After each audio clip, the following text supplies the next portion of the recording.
faut épuiser jusqu'au bout les possibilités de la nature, les pouvoirs des esprits invisibles et ceux du corps visible. Si le corps visible peut se construire une cotte contre les coups et les piques pour protéger le corps invisible et le corps visible, le corps invisible peut lui aussi se faire en ce cas une cotte invisible pour protéger et pour préserver les deux corps.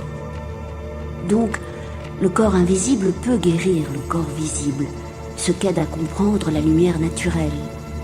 Il peut lui procurer d'autres bienfaits encore et couvrir un autre donneur en réalisant de telles merveilles. Car l'on récolte ce que l'on n'a pas semé et l'on trouve ce que l'on n'a pas caché. Et là où ils le peuvent, les mauvais esprits s'entendent à une telle rapine, et ils s'associent à l'homme quand ils le savent futile. Et quand ils agissent et quand ils se révèlent, que ce soit en enseignant les arts ou en apportant de l'aide, faites en sorte que ce soit l'ordre et l'injonction divine, point le simple destin.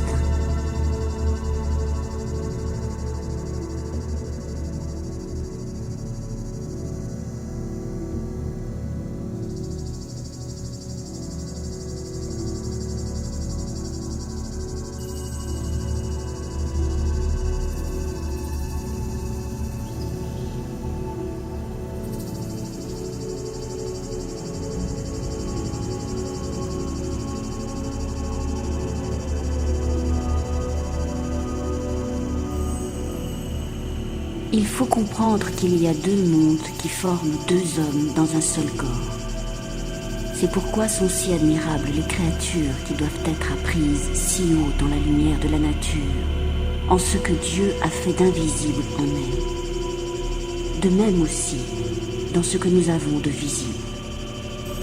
Car en cet endroit, Dieu façonne ses merveilles à l'école de la lumière de la nature, de telle sorte que non seulement nous rassasions nos yeux, mais encore nous admirons beaucoup et recherchons ces choses naturelles que l'œil ne voit pas, lesquelles cependant se trouvent placées en toute évidence devant nous, comme une colonne se tient devant l'aveugle.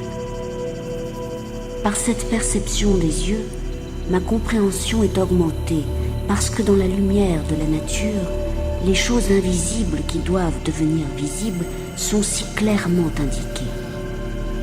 Nous nous proposons d'expliquer ensuite de quelle manière nos yeux peuvent s'ouvrir, et ceci au moyen de cet exemple. La lune est une lumière, mais qui cependant ne permet pas de distinguer les couleurs. Mais dès que le soleil se lève, toutes les couleurs se voient et se reconnaissent distinctement. Semblablement, la nature est une lumière qui luit beaucoup plus que la lumière du soleil. Et de même que luit la lune en comparaison du soleil, ainsi luit la lumière de la nature au-dessus de tout regard et de toute puissance des yeux. Dans cette lumière, les choses invisibles deviennent visibles. Et vous devez continuellement vous souvenir qu'il est une lumière qui surpasse l'autre lumière en éclat.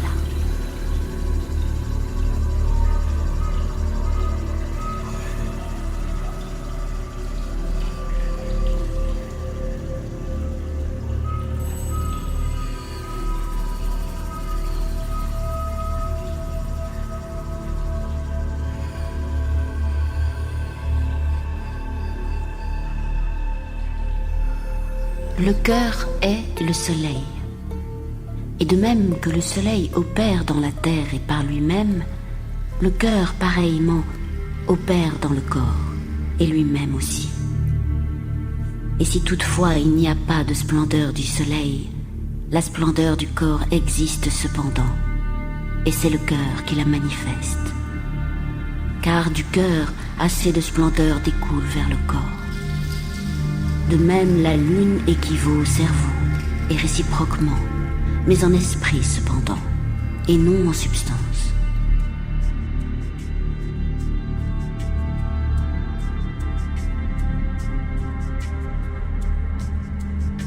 Ce cœur qui est soleil, il faut lui donner nourriture. Il faut l'ouvrir à cette réalité du monde visible qui porte en lui l'invisible. C'est pourquoi, dira Paracelse, il convient d'aller au-devant du monde. Il est nécessaire que je me justifie de ce que je voyage et de ce que je ne demeure jamais au même endroit. Les voyages que j'ai accomplis jusqu'à maintenant m'ont révélé bien des connaissances, car personne ne trouve son maître à la maison et personne n'a son précepteur derrière le poêle. Les arts ne sont pas tous aussi enfermés en une seule patrie. Ils sont épandus à travers le monde entier. Ils ne sont point en un seul homme ni en un seul endroit, mais il faut les rapprocher les uns des autres, les regrouper, les chercher en leur lieu propre. Tout le firmament est témoin avec moi de ce que les inclinaisons diverses sont distribuées en particulier, non seulement à chaque individu en son village, mais aussi selon la teneur des sphères supérieures, dont les rayons atteignent un but précis. Mon intention n'est-elle pas juste et convenable de rechercher ces buts, de les explorer et de voir ce qui est à l'œuvre en chaque individu? Si je manquais à mon devoir, je ne serais plus moi-même Théophraste tel que je suis. N'est-ce pas ainsi? L'art ne poursuit personne. Il faut aller à sa recherche. Je me sens donc le droit et le pouvoir de rechercher l'art. Lui, il ne me recherche pas. Voici un exemple. Si nous voulons trouver Dieu, il faut aller vers lui, car il dit « Venez à moi ». Puisqu'il en est ainsi, il faut suivre le chemin qui mène au but désiré.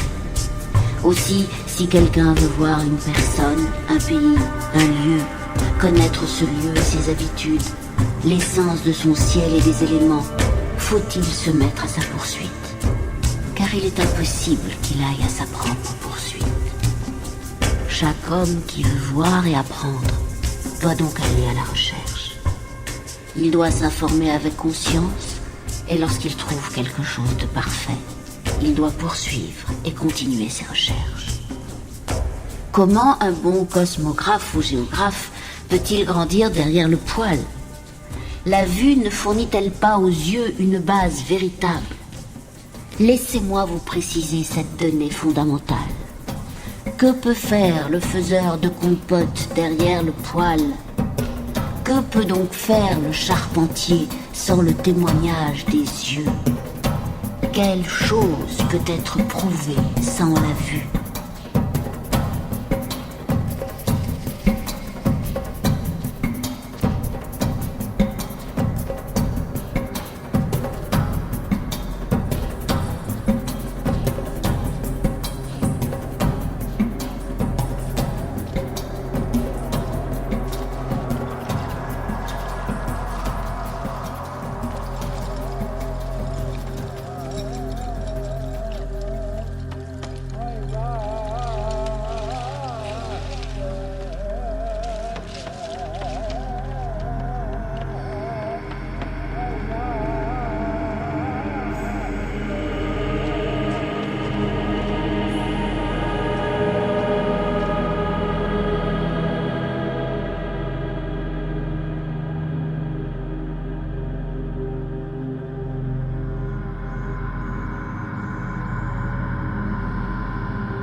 La lumière de la nature doit être en nous aussi pure que l'or, et aucune rouille ne doit l'attaquer.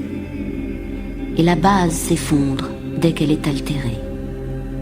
Car comment peut-on comparer la perfection et le cuivre en disant que quelque chose ne peut être parfait sans la rouille et que ce qui ne peut rouiller ne peut être parfait?